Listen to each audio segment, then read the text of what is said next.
মাটি মানুষ সবকিছুর মৃত্যু করতেছে পানির অভাবে। আমি ফিল করেছি এই এলাকাটা যেহেতু সবচেয়ে বঞ্চিত, এই এলাকা নিয়েই কথাও বলতে হবে বেশি, কাজও করতে হবে বেশি। এই জন্য আপনারা দেখেছেন নির্বাচনের আগে কথা দিয়ে গিয়েছিলাম, আমরা যদি নির্বাচিত হয়ে সরকার গঠনের আল্লাহ তাআলার ইচ্ছায় সুযোগ পাই, তাহলে তিস্তা নদীতে প্রথম কুদালটা ফেলে উন্নয়ন এখান থেকে শুরু করবো ইনশাআল্লাহ। আল্লাহর ইচ্ছা এটা হয় নাই, এ নিয়ে আমাদের কোনো আফসোস নাই। কিন্তু হয় নাই বলে কি আমাদের কোনো দায়িত্ব নাই? অবশ্যই আছে। এই জন্যে প্রথম অধিবেশনের শেষ দিনে আমার বক্তব্যে আমি 5-6 মিনিট সময় জুড়ে শুধু আপনাদের এই এলাকার কথা বলেছি। কিন্তু আমি বিশ্বাস করি আপনাদের যত যন্ত্রণা, যত কষ্ট, যত বঞ্চনা, তার 100 ভাগের 1 ভাগও আমি ভালো করে বলতে পারিনি। বাকি 99 ভাগও বলতে হবে। আল্লাহ যেন তৌফিক দান করে। এখন বলবেন শুধুই কি বলবেন না কিছু করবেন?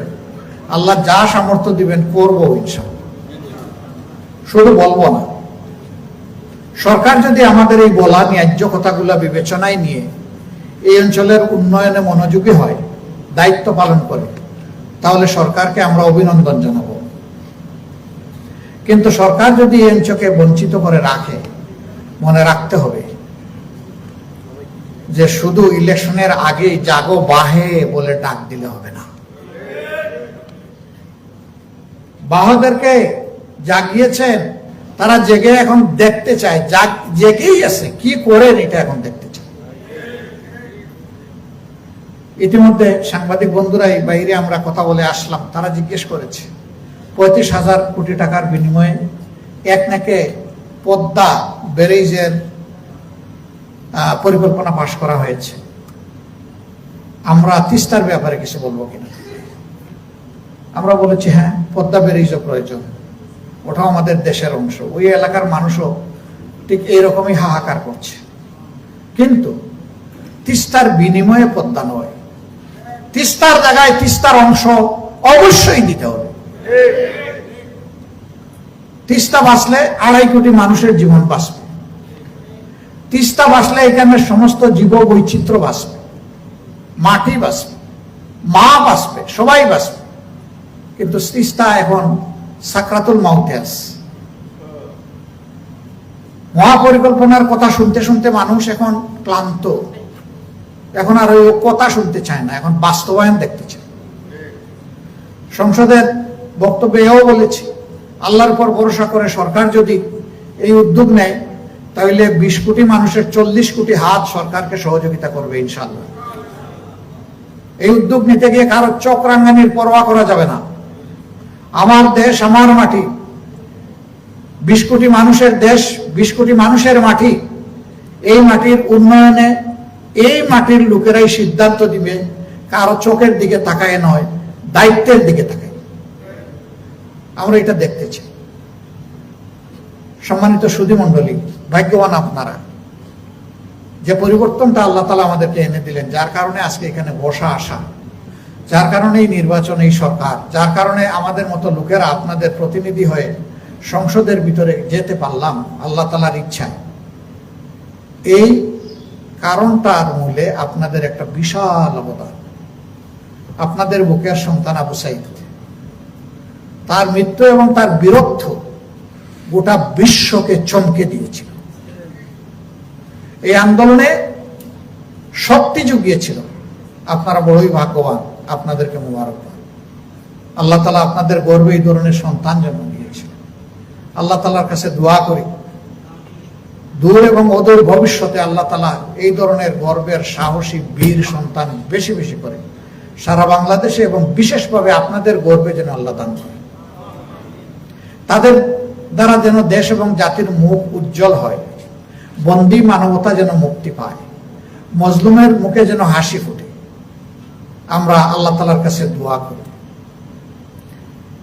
আমরা সংসদে গিয়েছি, কষ্ট নিয়ে গিয়েছি। আপনারা অনেকে আমাদেরকে বলেন, ভোট দিলাম আপনাদেরকে, পাশ করে কিভাবে তারা? সরকার তো আপনাদের গঠন করার কথা, আপনাদের ধারণাই সঠিক। অনেকগুলা প্রমাণ ইতিমধ্যে আমরা পেয়ে গেছি। প্রথম প্রমাণ, গণভোটের পক্ষে আমরাই ছিলাম বকাল। আমরাই বলেছি মানুষকে, বারবার বলেছি যে প্রথম ভোটটা দিবেন গণভোটের হা ভোট, দ্বিতীয় ভোটটা দিবেন পার্লামেন্টের জন্য আপনার যিনি প্রতিনিধি হবেন সেই সংসদ সদস্যের ভোট, ওই মার্কা দেখে দিবেন। গণভোটের কোনো মার্কা নাই, হা কিংবা না, হাতে ভোট দিবেন। এখন যারা সরকারি দলে তারা এইখানে এসে, রংপুরে এসে, জানি না বাধ্য হয়ে বলেছেন কিনা, তারা একবারই বলেছেন যে গণভোটে হা বলুন। একবার বললে ওই কথাটার কি কোনো দাম নাই? একটা দলের প্রধান যে কথাটা বলবেন জনগণের কাছে, এটা কি একটা ওয়াদা নয়? কিন্তু তারা সেই ওয়াদার বরখেলাপ করেছেন। আমরা এই ওয়াদার উপরে আছি। গণভোটকে তারা অমান্য করেছেন, অগ্রাহ্য করেছেন, অপমান করেছেন, জনগণকে অপমান করেছেন। 68.6% মানুষ হার পক্ষে ভোট দিয়েছে। যেখানে 2/3 চাইতেও বেশি মানুষ হার পক্ষে ভোট দিল, সেখানে আপনি জনগণকে অপমান করবেন? বাংলাদেশে 3টা গণভোট এর আগে হয়েছে, সবগুলো কার্যকর হয়েছে। ইনশাআল্লাহ আস্থা নিয়ে আল্লাহর উপর ভরসা করে বলছি, এবারকার আপনাদের দেওয়া হা ভোট এটাও বাস্তবায়ন হবে ইনশাআল্লাহ। আমরা এটা ছেড়ে কথা বলবো না। আমরা সংসদের ভিতরেও লড়ে যাব, আর বাইরে আপনাদেরকে নিয়ে লড়ে যাব। যেদিন আমাদেরকে কথা বলতে দেওয়া হয়নি এই ব্যাপারে, আমরা বের হয়ে এসে বলেছিলাম, ওখানে মাননীয় স্পিকার আমাদের প্রতি সুবিচার করেন নাই। আমরা এখন জনগণের ময়দানে চলে এসেছি, এখানে স্পিকার সাহেবের অনুমতি লাগবে না, এখন আমরা কথা বলবো ইনশাআল্লাহ। জনতার এই রায়, আমরা এর প্রতি সম্মান দেখাবো, আমরা বিশ্বাসঘাতকতা করব না, এবং এই রায় বাস্তবায়নের জন্য আপনাদেরকে সাথে নিয়েই লড়াই করবো ইনশাআল্লাহ।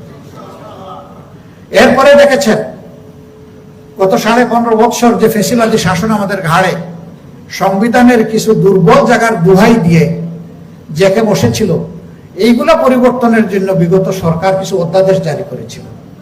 এই 16টা অধ্যাদেশের সবগুলা বর্তমান সরকারি দল বাদ দিয়ে দিল, আমাদেরকে আলোচনার টেবিলে এটা আনতে দিল না। আমরা চিৎকার দিয়ে প্রতিবাদ করে শেষ পর্যন্ত বাধ্য হলাম এখানে ওয়াক আউট করতে। কিন্তু আমরা সরকারকে জানিয়েছি এই এজেন্ডা আমরা ছেড়ে দেব না, আমরা এটা নিয়েও আন্দোলন করব, এবং সেই আন্দোলন আমরা করছি, করে যাচ্ছি, করে যাব, যতদিন পর্যন্ত জনতার এই দাবি আদায় না হবে। এটা কোনো দলের জন্য না। সুশাসন কায়েম হলে তার সুফল সবাই পাবে, দুঃশাসন কায়েম হলে তার যন্ত্রণা সবাইকে ভোগ করতে হবে। আমরা সুশাসনের জন্য ওই পরিবর্তনগুলো চাই। আমাদের যুব সমাজ চাই, যুব সমাজের প্রত্যাশায় আঘাত করা হয়েছে, এগুলাকে অগ্রাহ্য করার মাধ্যমে আমরা এগুলা ছেড়ে দেব না। এটা শহীদদের আত্মার সাথে বেঈমানি হবে। শহীদদের 2টা স্লোগান ছিল। একটা স্লোগান ছিল উই ওয়ান্ট জাস্টিস, আমরা ন্যায় বিচার চাই, সুবিচার চাই, আমরা কোনো বৈষম্য চাই না। আর দ্বিতীয় স্লোগানটি ছিল দেশটা কারো বাবার নয়, আল্লাহর দান এদেশের জনগণের এই দেশ। সুতরাং কোনো গোষ্ঠী, কোনো পরিবার, কোনো দলের কাছে আমরা অন্যায়ের কাছে মাথা নত করব না ইনশাআল্লাহ। এখানেও আমরা অনড়, এখানেও আমরা আনকম্প্রোমাইজিং। তবে সরকার যদি জনগণের কল্যাণে কোনো সিদ্ধান্ত কিংবা পদক্ষেপ গ্রহণ করে, আমরা সমর্থন দিব এবং আমরা সহযোগিতা করব। কিন্তু জনগণের স্বার্থের বিপক্ষে যা যা করবে প্রত্যেকটার প্রতিবাদ করব, এবং আপনাদেরকে সাথে নিয়ে প্রতিরোধ গড়ে তুলব ইনশাআল্লাহ। আমরা এইভাবে ফেসিবাদের শেষ ছায়াটুকু বাংলাদেশ থেকে আমরা বিদায় জানাতে চাই, আমরা রাখবো না ইনশাআল্লাহ। আমাদের লড়াই জনগণের জন্য, দলের কিংবা আমাদের দলের নেতৃবৃন্দের, কর্মীদের ভাগ্য পরিবর্তনের জন্য নয়, 20 কোটি মানুষের জন্য আমাদের এই লড়াই। আমরা ক্ষমতায় গেলাম কি গেলাম না, এটা আল্লাহ তাআলার ফয়সালার ব্যাপার, কিন্তু আমাদের লড়াই থামবে না, আমাদের এই লড়াই অব্যাহত থাকবে ইনশাআল্লাহ। সম্মানিত রংপুরবাসী, আপনাদের দাবির জন্য আপনাদেরকে সংগঠিত হতে হবে। তিস্তা এমনি এমনি বাস্তবায়ন হবে না, এটা ধারণা করবেন না। শুধু সংসদে বললেও হবে না, এ ধারণাও রাখবেন না। তিস্তা পার থেকে আপনাদেরকে সংঘবদ্ধ হয়ে হাতে হাত ধরে আওয়াজ তুলে বলতে হবে, আমাদের তিস্তা পরিকল্পনা বাস্তবায়ন করে দাও, দিতে হবে। যেদিন এখান থেকে আওয়াজ উঠবে, সংসদ ভবন থেকে আওয়াজ উঠবে, সেদিন ইনশাআল্লাহ তিস্তা মহাপরিকল্পনা বাস্তবায়ন হবে।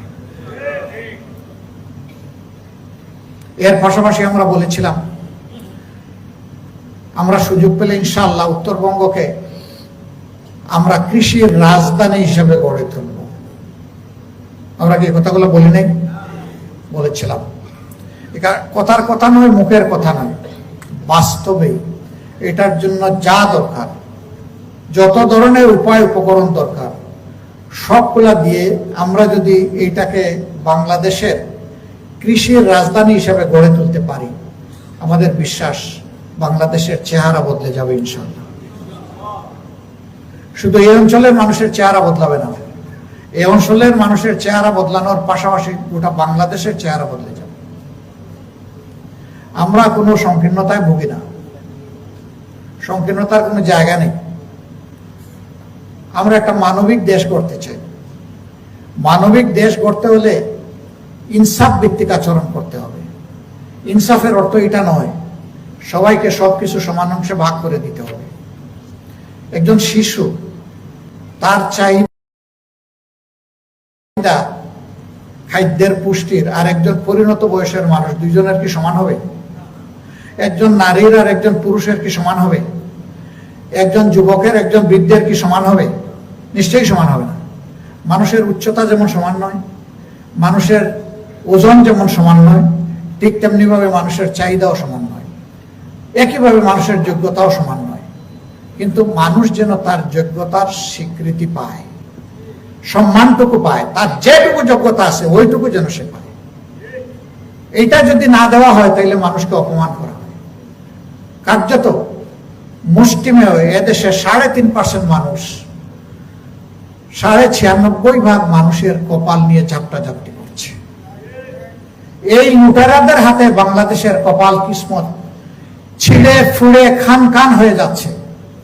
যুগের পর যুগ পাকিস্তান আমলে 22 পরিবারের কথা শুনতেন, এখন 22,000 পরিবার নয়, এখন 22 লক্ষ পরিবার এরকম তৈরি হয়ে গেছে। এটা কি? কারা এরা? এদের কোনো কোনো নেতৃবৃন্দের দিকে যদি তাকান, দেখবেন যে তার দৃশ্যমান কোনো ব্যবসা নাই। অথচ 5 বছর পরে তিনি যখন আবার সংসদ সদস্য হওয়ার জন্য তার আর্থিক বিবরণী নির্বাচন কমিশনে পেশ করেন, তখন দেখা যায় কোনো দল সরকারে থাকলে তার এক এক নেতার সম্পদ 700-800 গুণ বেড়ে গেছে। ওরে বাপরে বাপ, এত বরকত! আমার দেশের কৃষক নুন আনতে পান্তা ফুরায়, রক্ত পানি হয়ে ঘাম জড়ায়, কাঠ ফাটা রোদের মধ্যে অনেক সময় মাথা ঘুরিয়ে পড়ে যায়, ক্ষেতের ফসল বিক্রি করতে না পারে মনের জ্বালায় রাস্তায় ফেলে ধ্বংস করে দেয়। তাদের কপালের কোনো পরিবর্তন হয় না। আর ওই এসির নিচে থাকা লোকগুলো যারা জনগণকে সুন্দর সুন্দর মিষ্টি মিষ্টি কথা বলে একেবারেই মিথ্যা আশ্বাস দিয়ে তাদের ভোট নিয়ে বসে আছে ক্ষমতায়, তাদের কপাল পাল্টে গিয়ে এক একটা চান কপালি হয়ে যায়। চাঁদের আলো রোশনি সেখানে জল খায়। আর আমার ওই কৃষক শ্রমিক বন্ধুটির মুখের দিকে তাকানো যায় না, আমার বোনটির মুখের দিকে তাকানো যায় না। দুধের বাচ্চা দুধ পায় না, এরকম বহু মা আছে, তার পুষ্টির অভাবে তার বাচ্চাও সাফার করছে, অপুষ্টিতে, রোগে বালাই। না, জামাতে ইসলামী এই রাজনীতির বিশ্বাস করে না। এই রাজনীতিকে জামাতে ইসলামী ঘৃণা করে। আমরা নির্বাচনের আগে বলেছিলাম যে নির্বাচন করার পরে আমরা যদি সরকার গঠনের সুযোগ পাই, জনগণের তহবিলের উপরে আমাদের হাত পড়বে না, আমাদের ন্যায্য যতটুকু পাওনা তার বাইরে নয়। আর যে সমস্ত ক্ষেত্রে আমরা ত্যাগ স্বীকার করতে পারবো তাও আমরা করবো। আমরা অগ্রিম ঘোষণা দিয়েছিলাম যে আমরা ট্যাক্স ফ্রি গাড়ি কোনো এমপি বা মন্ত্রী নিবে না। সরকার গঠন না করলে এমপি হলে এমপিরা নেবে না, গঠন করলে মন্ত্রী এবং এমপিরা নেবে না। স্বল্প মূল্যে সরকারি দামি প্লট নেবে না। আমরা অভিনন্দন জানাই বিএনপি নির্বাচিত হওয়ার পরে, সরকার গঠনের পরে তারা বলেছে তারাও নিবে না। এবং সংসদে দেখেছেন যে দুই দল মিলে আমরা এক হয়েছি যে ওই ট্যাক্স ফ্রি গাড়ি এখন থেকে আর কেউ কিনবে না। অন্য 10 জন যেভাবে কিনে, সংগতি থাকলে প্রয়োজন হলে তিনি ওইভাবে কিনবেন। আর এই সামর্থ্য না থাকলে আগে রিক্সায় চড়তেন, এখনো চড়বেন। যদি রিক্সা চড়ার ভাড়া না থাকে তিনি পায়ে হাঁটবেন। বাইসাইকেল চালায় থাকলে এখন বাইসাইকেল চালাবেন। তিনি এমপি হওয়ার কারণে রাতারাতি তার জীবন পরিবর্তন হওয়া, এটা আমরা পছন্দ করি না। কোথায় পেলেন বন্ধু এই সম্পদ, কোথায় পেলেন আপনি? জনগণ বুঝে সবকিছু। আমরা চাই সেই রকমই একটি মানবিক সমাজ গড়ে তুলতে, এবং আমরা আশাবাদী এ দেশ বদলাবে ইনশাআল্লাহ। সময় লাগুক, অসুবিধা নাই, আমাদের কোনো তাড়াহুড়া নাই। এই নির্বাচনের পরে অনেকে কষ্ট পেয়েছে যে আমরা খাওয়াইলাম মজর, এখন মোটা হয়ে গেছে কোটায়, কিভাবে হইল বুঝলাম না। ভোট দিলাম একদল, আবার সরকার গঠন করে আরেক দল। এটা শুনলে কেউ কেউ মন খারাপ করবে, এটাই তো বাস্তবতা। তা না হলে রেজওয়ানা হাসান কেন বললেন যে একটা দল 168 আসন পেতে লাগছিল, আমরা ওইটা হতে দেইনি, তাদেরকে 68-তে নামাইয়া আনছি। সেই 68-র দল তো আমরা। আপনি একটা অন্তর্বর্তীকালীন সরকারের, আপনি একজন উপদেষ্টা, আপনি থাকবেন নিরপেক্ষ, আপনি বলতেছেন আমরা, তার মানে উনি বলেন নাই আমি, বলছে আমরা, মানে সবাই মিলে এই কাজটা করেছে আমাদের। এটা জনগণের অভিপ্রায়ের সাথে বিশ্বাসঘাতকতা। এরপরে সরকারি দলের একজন প্রতিমন্ত্রী বলে ফেললেন যে হ্যাঁ, ছাত্রদের নেতৃত্বে আন্দোলন হয়েছে, আন্দোলন সফল হয়েছে, তবে সেই আন্দোলনে আমরাও ছিলাম, সবাই ছিল। কিন্তু প্রফেসর ডক্টর মোহাম্মদ ইউনূস তিনি লন্ডনে গিয়ে ক্যাপ্টেনের হাতে ট্রফি তুলে দিয়ে এসেছেন। নির্বাচনের আগে যদি ক্যাপ্টেনই সিলেকশন হয়ে যায় আর ট্রফি তুলে দেওয়া হয়, তাহলে নির্বাচনের দরকারটা কি?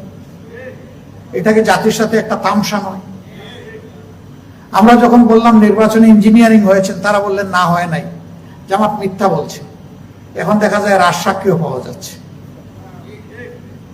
আবার আরেকজন মন্ত্রী বললেন যে নির্বাচনের আগে জনগণের এই সমস্ত দাবি আমরা মেনে নিয়েছিলাম যাতে নির্বাচনটা হয়ে যায়। একটা লাইন শুধু বলে দিলে পূর্ণ হয়ে যেত যে নির্বাচনটা হয়ে যাক আর আমরা গদিতে বসে যাই। তার মানে কি? একটা রাজনৈতিক দল দেশ শাসন করবে, সেটা জামাত ইসলামী হোক আর অন্য যে কোনো দল হোক, জনগণের সাথে দেওয়া কথার 2 পয়সার কোনো মূল্য থাকবে না? এটা কোনো কথা হলো? এগুলা কি? এই সবগুলা পরিষ্কার। এরপরে দেখেছেন রাত 10টা পর্যন্ত সারা দেশ থেকে যখন নির্বাচনী ফলাফল আসতে শুরু করলো, তখন 182টার মতো আসনে আমরা এগিয়েছিলাম। 10টার পরে হঠাৎ করে গায়েব হয়ে গেল, ব্ল্যাকআউট, 2-2.5 ঘন্টা আর কোনো সম্প্রচার নাই। এই সময় কোন পানি পোড়াটা দেওয়া হলো? এরপরে নির্বাচনের ফল একটা একটা করে পাল্টে যেতে লাগলো। জনগণ সব বুঝছে। হ্যাঁ, মানুষ পরিকল্পনা করে আর আল্লাহ তাআলা মহা পরিকল্পনা করে। মানুষের পরিকল্পনা সব সময় বাস্তবায়ন হয় না, কিন্তু আল্লাহ তাআলার মহা পরিকল্পনা সবসময় বাস্তবায়ন হয়। এখন বলবেন তাইলে কি আল্লাহ তাআলাই আপনাদেরকে ফেল করে দিলেন নাকি? না, আল্লাহ তাআলা কালামে হাকিমে বলেছেন কিছু কিছু বিষয়কে তোমরা তোমাদের জন্য উপকারী মনে করলে ওইটাই তোমাদের জন্য ক্ষতিকর, আবার কিছু কিছু বিষয়কে ক্ষতিকর মনে করলে ওটার মধ্যেই তোমাদের জন্য উপকার রয়েছে। এমন তো হতে পারে যে আল্লাহ রাব্বুল আলামিন বিরোধী দলে রেখেই আমাদেরকে পরীক্ষা করছেন যে এই দেশ এবং জাতির আমানত আমরা রক্ষা করতে পারবো কিনা। আপনারা দোয়া করেন আমরা যেন সেটা পারি। এই পরীক্ষার ভিতর দিয়ে আমাদের মধ্যে যদি ভুল ত্রুটি ঘাটতি থাকে, আল্লাহ যেন এগুলা সংশোধন করে দূর করে দেন। আমরা মানুষ, ব্যক্তি হিসাবে আমরা ভুল করতে পারি, দলগতভাবে আমরা ভুল করতে পারি। আমরা কখনোই কথা দাবি করিনি, কখনো দাবি করব না যে আমরা ভুলের ঊর্ধ্বে। ব্যক্তিও ভুলের ঊর্ধ্বে না, দলও ভুলের ঊর্ধ্বে। একমাত্র নবী পয়গম্বরদেরকে আল্লাহ তাআলা নিজ খাজানায় ব্যবস্থাপনায় এই সব কিছু থেকে পাক পবিত্র রেখেছে। বাকি আমরা মানুষ, আমাদের ভুল হবেই। এরকম যদি হয় আল্লাহ আমাদেরকে ক্ষমা করুন এবং সংশোধনও করে দিন। সম্মানিত বন্ধুগণ, দেশকে ভালোবাসি, যে যেই গালি দেখ এটা তার ব্যাপার। আমাদের কলিজার আবেগ, আমাদের হৃদয়ের আকুতি, আমাদের মগজের চিন্তা আল্লাহই সবচেয়ে বেশি জানেন। আমরা এই দেশকে ভালোবাসি বলেই আপদে বিপদেও দেশ ছেড়ে আমরা কোথাও যাইনি এবং যাব না ইনশাআল্লাহ। আল্লাহ তাআলার কাছে দোয়া করি সুখে এবং দুঃখে উভয় অবস্থায় প্রিয় জনগণের সাথেই যেন আল্লাহ আমাদেরকে রাখেন। আর আল্লাহ যদি মেহেরবানি করেন তাইলে এই জনগণের সাথে রেখেই যেন দুনিয়া থেকে আমাদেরকে তুলে নেন। তবে সবচেয়ে খুশি হব মানবতার জন্য, দিনের জন্য আল্লাহ যদি শহীদ হিসাবে কবুল করেন, এটি হবে পরম সৌভাগ্যের ব্যাপার। অন্তত আমার জন্য আমি আপনাদের কাছে এই দোয়াটা চাই। বড় আকাঙ্ক্ষা, বড় তামান্না, রক্তের চাদর নিয়ে সেই দিনটাই আল্লাহর সামনে যেন হাজিরা দিতে পারি এবং এই চাদর পরাটা যেন হয় মানুষের জন্য, আল্লাহর দিনের জন্য। আমার ব্যক্তির কোনো আয়েশ পূরণের জন্য যেন এটা না হয়, এমনকি আমার দলের জন্য যেন না। আমি এবং আমরা আমাদের দলের গোলামি করি না, আমরা করি আমাদের রবের গোলামি। আমরা কোনো দল, ব্যক্তি, দেশ কাউকে ভয় করি না, আমরা ভয় করি শুধু পরওয়ারদিগার আল্লাহ তাআলাকে। তার সৃষ্টির ভয় পাওয়ার একমাত্র হকদার হচ্ছেন আল্লাহ রাব্বুল আলামিন। দোয়া করবেন আল্লাহ তাআলাকে যেন আমরা ভয় করার মতোই ভয় করতে পারি। এই দেশে মানুষের দর্শনগত অনেক বিভক্তি থাকতে পারে, কিন্তু সব মিলিয়ে দেশটা আমাদের সবার। আস্তিক, নাস্তিক, মুসলমান, হিন্দু, বৌদ্ধ, খ্রিস্টান সবাই মিলে আমরা এই দেশের মানুষ। সবার প্রতি আমাদের দায় আছে। আমরা সবাইকে ভালোবাসতে চাই এবং সবার জন্যই আমরা কাজ করতে চাই। আমাদেরকে যে ট্যাগিং এ দেওয়া হোক, আল্লাহর কসম আমরা এই সমস্ত ট্যাগিং এর মামুলি পরোয়া আমরা করি না।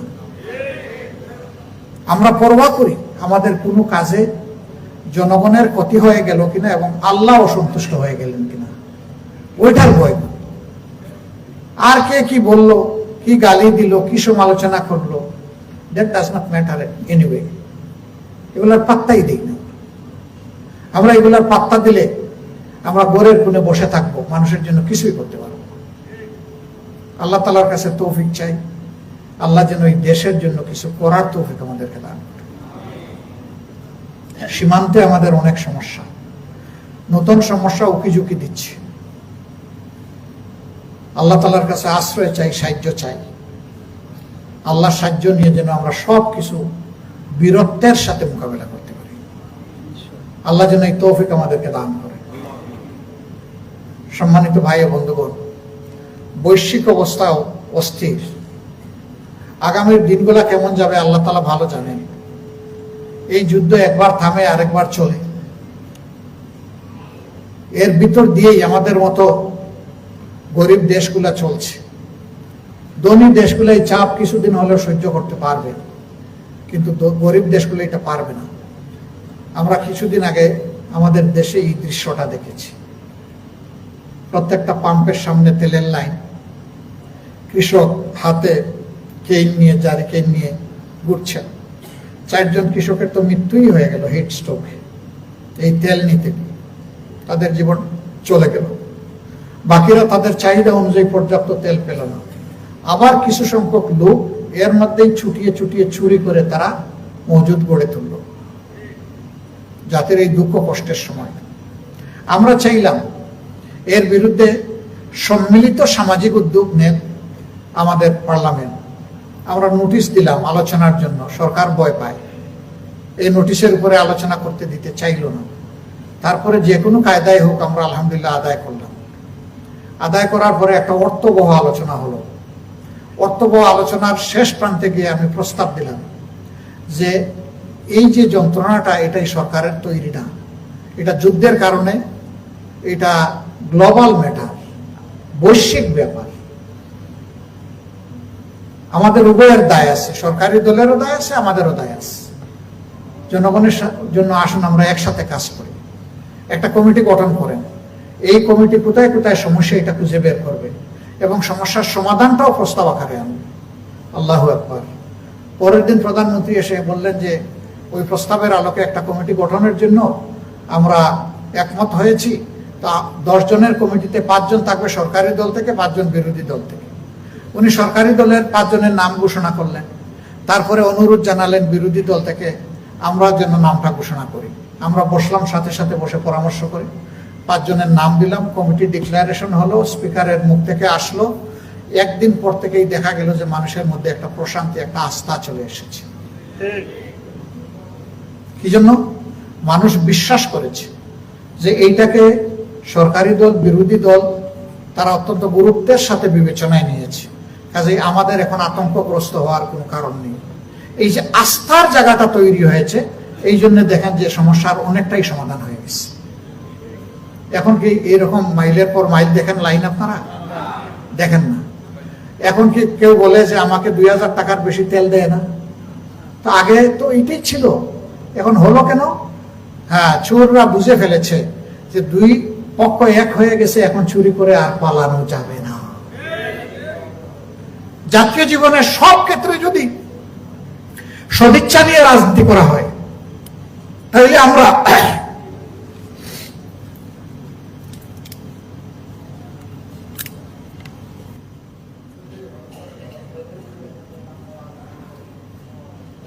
আলহামদুলিল্লাহ, তাইলে আমরা বিরোধী দল না সরকারি দলে এটা ম্যাটার করে না। আমরা এই দেশ এবং জাতির জন্য চিন্তা করি কিনা, রাজনীতি করি কিনা, সেই বার্তাটাই যাবে ইনশাআল্লাহ। আমরা সংসদের ভিতরে এই চুলাচুলি করতে চাই না, ফাইল চুরাচুরিও করতে চাই না। আমরা যুক্তির সাথে জনগণের সব কথা সেখানে তুলে ধরবো, এখানে কোনো কম্প্রোমাইজ করবো না ইনশাআল্লাহ, এবং যুক্তি দিয়েই জনগণের দাবিও আদায় করবো ইনশাআল্লাহ। আর যা অবশিষ্ট থাকবে পরবর্তী পর্যায়ে জনগণ সিদ্ধান্ত নেবে। এই ক্ষেত্রে শুধু সংসদের ভিতরে আমরা 90 জনের মতো মানুষ 350 এই পার্লামেন্ট থেকে সকল দাবি হয়তো আদায় করতে পারবো না, তখনই আমরা আপনাদের কাছে চলে আসব।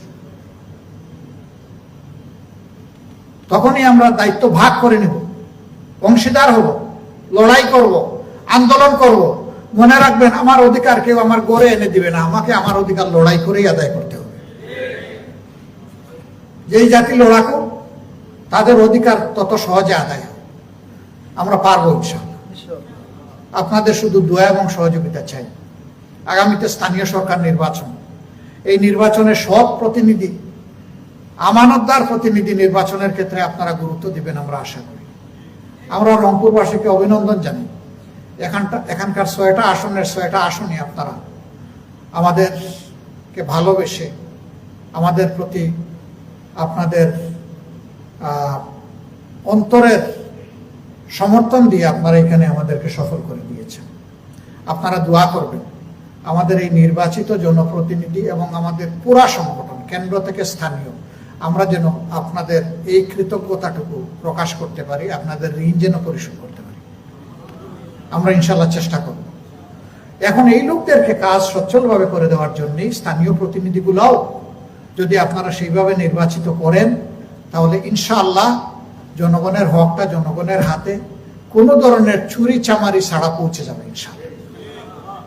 এই ক্ষেত্রে আপনাদেরকে আরেকটু কঠিন সিদ্ধান্ত নিয়ে, যাতে আগামীতে কেউ গায়ের জোর, অন্য কোনো প্রভাব খাটিয়ে এই নির্বাচনকে ক্ষতিগ্রস্ত করতে না পারে, এই জন্য আপনাদেরকে একটু দায়িত্ব পালন করতে হবে। আমরা আশা করব যে এই দায়িত্বটা আপনারা পালন করবেন। আমাদের কার্যক্রমে কোথাও কোনো ভুল ত্রুটি যদি দেখেন, তাহলে মেহরবানি করে আমাদেরকে দৃষ্টি আকর্ষণ করে সহযোগিতা করবেন। মেহরবানি করে আপনারা আমাদেরকে সহযোগিতা করবেন, সমালোচনা করে দৃষ্টি আকর্ষণ, তাহলে ভুল থেকে আমরা সরে আসবো, জাতির ক্ষতি হবে না আমাদের দ্বারা। আর ভালো কিছু দেখলে আপনারা আমাদের জন্য দোয়া করবেন, আল্লাহ যেন এই তৌফিকটা আরো বাড়ায় দেন। অবশ্যই আপনাদের দোয়া আল্লাহ কবুল করবেন, এটা আমরা বিশ্বাস করি। কারণ মানুষ যখন নিঃস্বার্থভাবে দোয়া করে, আল্লাহ তাআলা তার বান্দার এই দোয়া ফিরাইয়া দেন না, আল্লাহ কবুল করেন। জাতির জন্য, দিনের জন্য, দেশের জন্য এই দোয়াটা আপনারা করবেন। স্থানীয় সরকার নির্বাচনের কার্যক্রম যখনই শুরু হোক, প্রস্তুতি আমরা এখন থেকে নেওয়া শুরু করেছি। আপনাদের এই সম্মানিত নগরীতে, আপনাদের প্রিয় মুখ, আপনাদের প্রিয়জন, আমরা রংপুর মহানগরী আমির জনাব ATM আজম খানকে আমরা আগামীতে ইনশাআল্লাহ মেয়র হিসাবে নির্বাচনের জন্য আপনাদের খেদমতে পেশ করছি।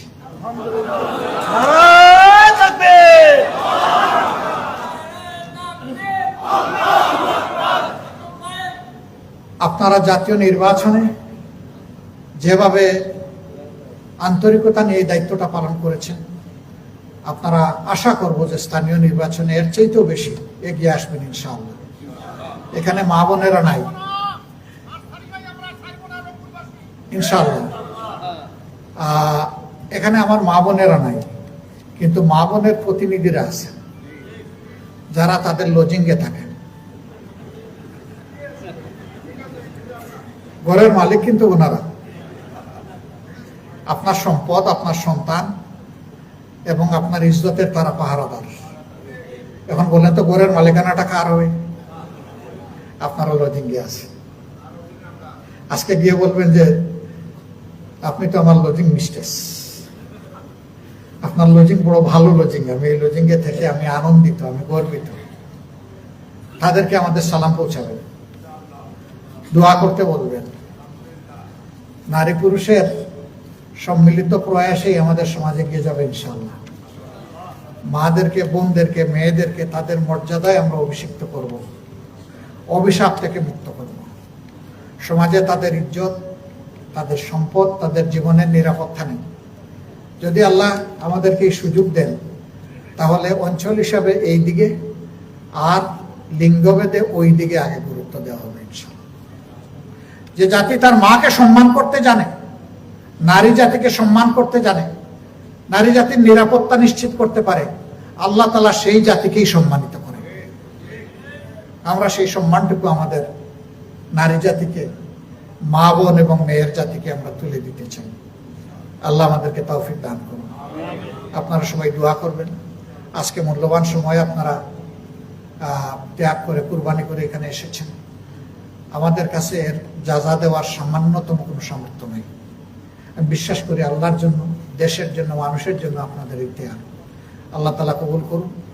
দুনিয়া এবং আখিরাত দুই জায়গায় আল্লাহ তাআলা আপনাদের মর্যাদা এবং সম্মান বাড়িয়ে দেন। আল্লাহ তাআলা রংপুরবাসীর উপর বিশেষভাবে রহম করুন। এখানকার অভাব অনটন যেগুলো আছে বৃহত্তর রংপুরের, একেবারে কুড়িগ্রাম, লালমনিরহাট, নীলফামারী, রংপুর, গাইবান্ধা, এই এলাকাগুলো জুড়ে যে কষ্টগুলা মানুষের আছে, আল্লাহ তাআলা অবিলম্বে এগুলা দূর করার ব্যবস্থা করে দিন। আর আমরা যে কথাগুলা বলি, এই কথাগুলো আল্লাহ যেন আমাদেরকে দিয়ে বলান। যে কথাগুলো আল্লাহ বলাবেন, সেই কথাগুলোর উপরে আল্লাহ যেন আমাদেরকে তৌফিক দেন যে আমরা আমলটাও যেন ঠিক মতো করতে পারি। কোনো মানুষের সাথে আমরা যেন বিশ্বাসঘাতকতা না করতে। আল্লাহ তাআলা আমাদেরকে তৌফিক দান করুন। আল্লাহ তাআলা আপনাদের হায়াতে, সিহাতে, ইজ্জতে, আমলে, রিজেকে বরকত দান করুন। আসসালামু আলাইকুম ওয়া রাহমাতুল্লাহি ওয়া বারাকাতুহু।